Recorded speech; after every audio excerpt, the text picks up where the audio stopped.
This is KGW News at 4. And thanks for joining us. First here at 4 o'clock, a new rule from Governor Brown. All healthcare workers in Oregon must be vaccinated against COVID-19 or get weekly tests. Kristen Severance joining us with this new information. And Kristen, I know you expected some sort of announcement to come from the governor's office. We did. We knew something was in the works, and now it's official. Healthcare workers in Oregon must be fully vaccinated against COVID-19 by the end of September or get weekly COVID tests. Employers, so not employees, will have to figure out how to pay for the tests. Governor Kate Brown directed the Oregon Health Authority to issue the rule. The decision comes as the number of daily COVID-19 cases approaches Oregon's all-time high. The new rule will apply to all employees in healthcare settings who have direct or indirect contact with patients, and that's roughly 266,000 employees in Oregon. Governor Brown sent out a video message today explaining the move.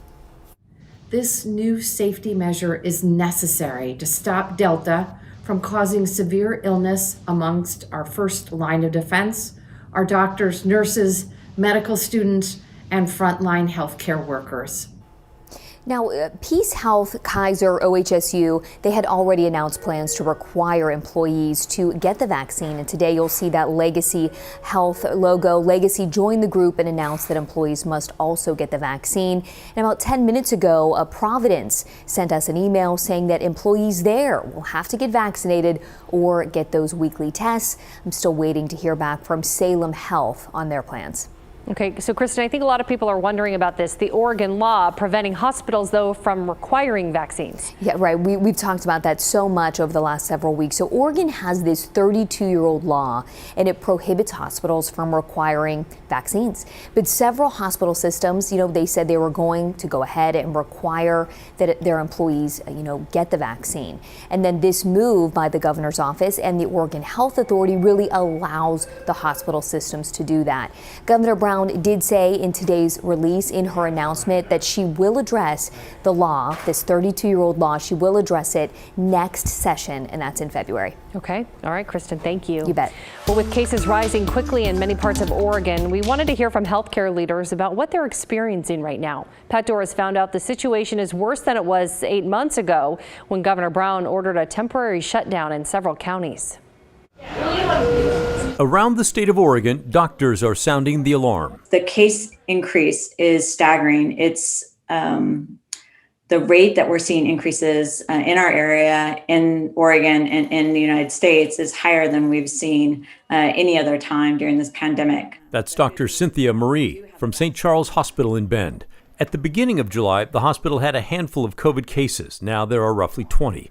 To the south, in Medford, the Asante group with 3 hospitals had 8 COVID patients in early July. Now the group has 60. Unfortunately, I think our community is under-vaccinated as far as the percentage, and we're really stressing how important it is to get vaccinated, to stay out of the hospital. To the east, Umatilla County has hundreds of COVID cases, most not vaccinated, says the county health officer, Dr. John Hitzman. We're seeing 30, 40, and 50-year-olds who are actually healthy getting very, very sick, and some of them are dying.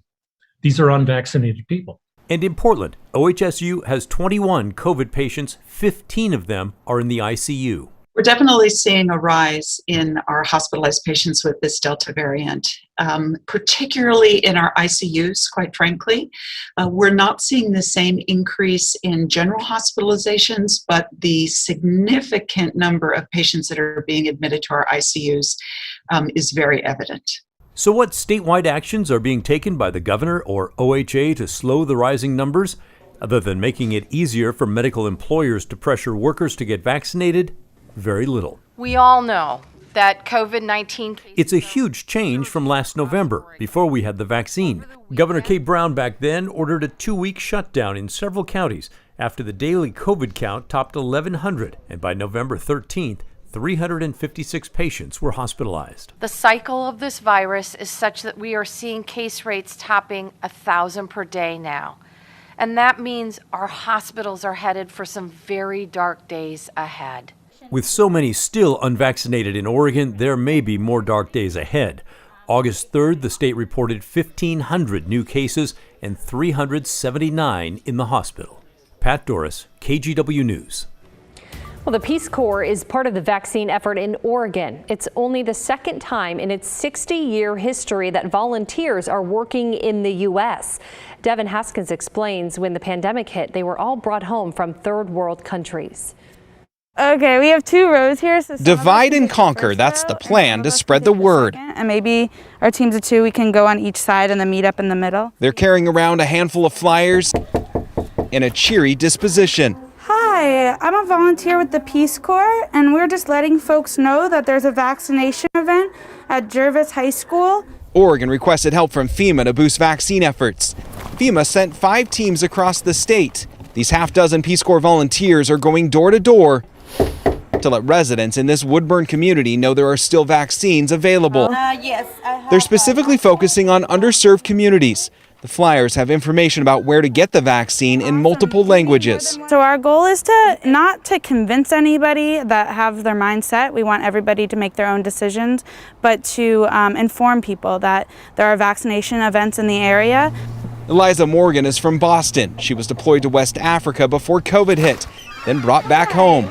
The country may be different, but the work? It's surprisingly similar to my work in Togo, just doing outreach and informing individuals of what is going on in the area and what's available to them.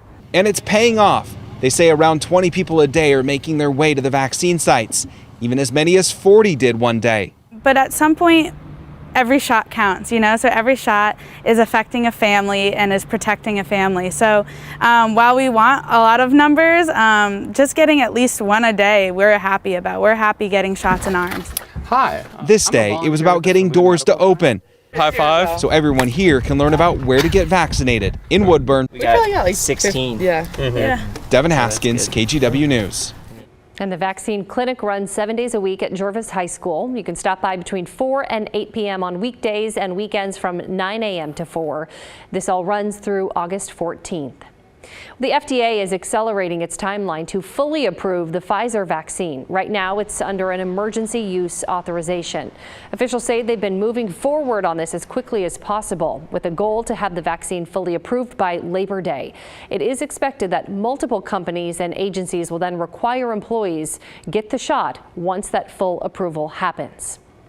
New police reform laws are now in effect in Washington. While supporters say they should increase accountability, law enforcement leaders have concerns. Tim Gordon explains.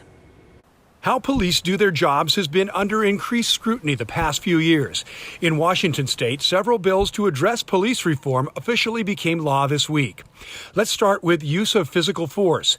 The old rule allowed officers to physically detain someone if they had a reasonable suspicion they'd committed a crime. Now the bar is raised to probable cause, a higher level of legal certainty. To keep our community safe, I prefer the reasonable suspicion approach. Vancouver Police Chief James McIlvaine says probable cause can take time to develop.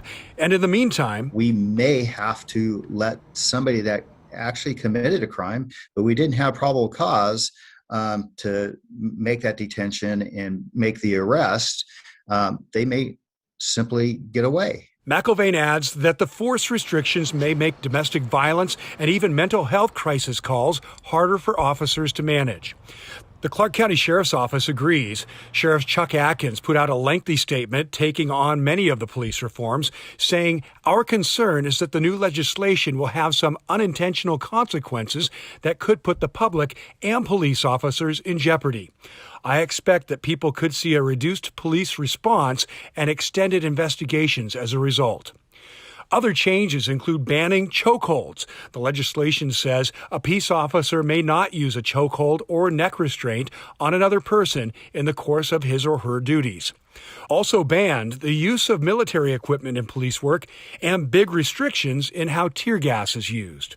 Chief McIlvaine is asking for community support and patience as his department does its best to adjust. We are not perfect, but we have done everything in our power to train our people appropriately, put policies in place that are fair to everybody to continue to keep our community safe. In Vancouver, Tim Gordon, KGW News.